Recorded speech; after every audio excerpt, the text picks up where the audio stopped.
Hey everyone, and welcome to This Explainer. Today, we're diving into a totally wild, world-shifting turning point in deep history. Scientists call it the Wolf Event. And honestly, it is an epic evolutionary saga packed with climate chaos, fierce competition, and the unstoppable rise of one of our planet's most iconic survivors. So let's just tackle this massive question right out of the gate. How exactly did a shifting climate, roughly 1.8 million years ago, forge the ultimate predator of the Holarctic region? We are talking about the intense evolutionary crucible that essentially built the modern wolf from the ground up. To really get this, we have to look at Earth's history not just as some boring timeline, but as this brutal, ever-changing arena that forced animals to adapt or literally face total extinction. Okay, part one, the birth of the canids, moving from a humble fox-like creature to a dominant predator. The story actually kicks off over in North America. Around 10 million years ago, this small, jackal-sized creature called Yuzhkin shows up on the scene. Then, if we fast forward to about 5 or 6 million years ago, Yuzhkin makes this absolutely crucial trek across the Bering Land Bridge right into Eurasia. By 3 to 4 million years ago, this lineage evolves into the wolf-sized Canis chilensis over in China. So yeah, they're really starting to size up here. It's crazy to think about, but the Canidae family actually survived 40 million years of history to get to that point. Early on, these guys were pretty marginal, basically just trying to survive in the shadows of much larger, honestly terrifying archaic predators like the hyenodonts. But those early canids had a secret weapon: their slender limbs. Those long, skinny legs gave them the exact foundation they'd need for what was about to happen to the entire planet. Which brings us to part two. Climate change opens the world. We're talking the end of the lush forests and the dawn of the steppes. See, the rules of the survival game just completely flipped. Back in the Pliocene era, which was warm, humid, and packed with dense broadleaf forests, heavy-set ambush predators were totally thriving. They'd hide in the thick brush and just leap out at their prey. But then, bam, the Pleistocene era arrives. The temperature plummets, it gets freezing and incredibly dry. Those lush forests die back, and they're replaced by the wide-open Mammoth Steppe. Suddenly, there is nowhere left to hide. The age of the ambush predator was officially over, and the age of the pursuit predator had begun. Now, this massive environmental shift was actually driven by something called Milankovitch cycles. These are basically 41,000 years cyclical shifts in the Earth's axial tilt. Think of them as planetary wobbles that triggered severe cooling and aridification. And as the climate totally dried out, vast grasslands just exploded across the globe. The reality was, if you wanted to eat in this new world, you couldn't just sit in a bush and wait for your food to wander by. You had to physically run it down over miles and miles of open ground.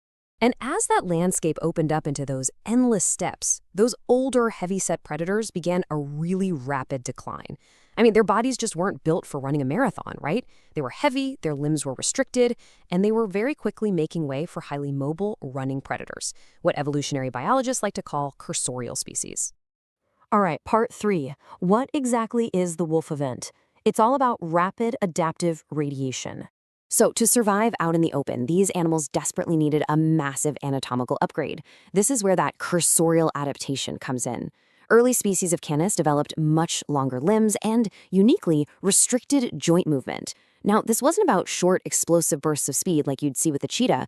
Oh no, this was all about relentless, lung-busting, long-distance endurance running. This specific, highly tuned anatomy allowed them to track and literally exhaust their prey across those newly formed, endless grassy plains. The term wolf event is actually a bit of a historical misnomer from back in the 1980s. People sometimes think it was this sudden, overnight explosion, kind of like an asteroid impact. But modern science tells us it was actually a complex diachronic wave, which basically just means it happened in overlapping pulses across different times and regions throughout Eurasia. It was entirely driven by the Mammoth Steppe expanding, and we can clearly see it in the fossil record when these new, upgraded canids completely replaced the older, archaic forest predators. Four guys like the raccoon dogs and early foxes just couldn't keep up. And here's where it gets really clever. When these new canids flooded into Europe, they actually split their ecological niches. On one hand, you had Canis etruscus, basically the prototype of the modern wolf. It had a larger skull, a super powerful bite, and longer lower teeth perfectly adapted for a hypercarnivorous, mostly meat diet.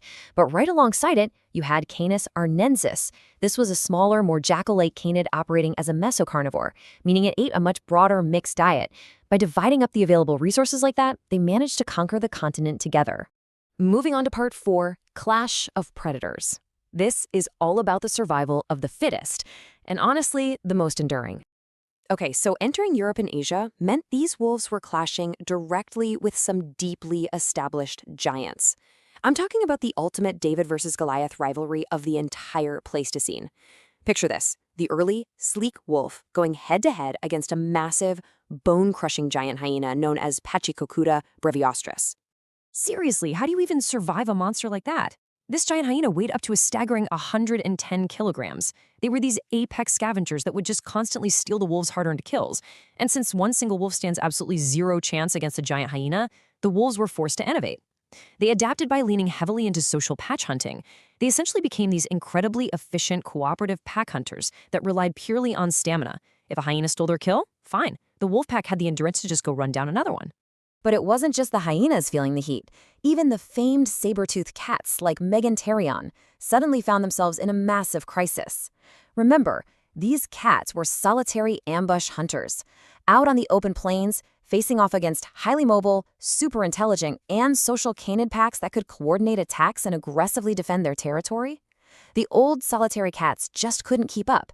They either had to completely change their hunting strategies or face extinction. Which leads us perfectly into Part 5, Rulers of the Holoarctic, the absolute triumph of genus Canis.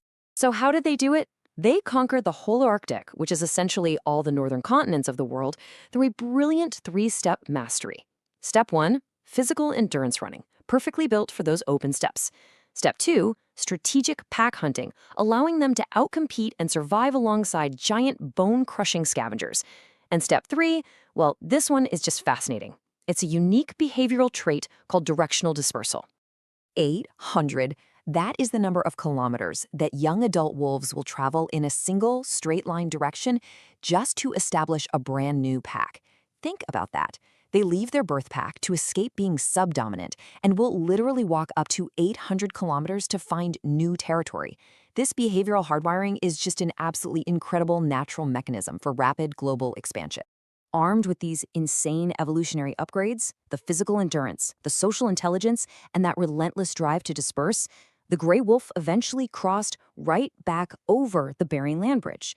They returned to North America, the exact continent their ancestors had left millions of years prior, and totally claimed it. This cemented their status as one of the most widely distributed, dominant global predators in Earth's entire history. Which leaves us with one final pretty provocative thought to chew on. Wolves survived massive ice ages. They survived the total collapse of forest ecosystems across the globe. They survived face-to-face combat with 110-kilogram giant hyenas and saber-toothed cats. They are, without a doubt, the ultimate biological survivors. But the real question remains, will they survive the age of humans? Thanks so much for joining me on this explainer. I really hope this deep dive into the wolf event has totally changed how you see the predators roaming our world today. Keep questioning, keep learning, and I'll see you next time.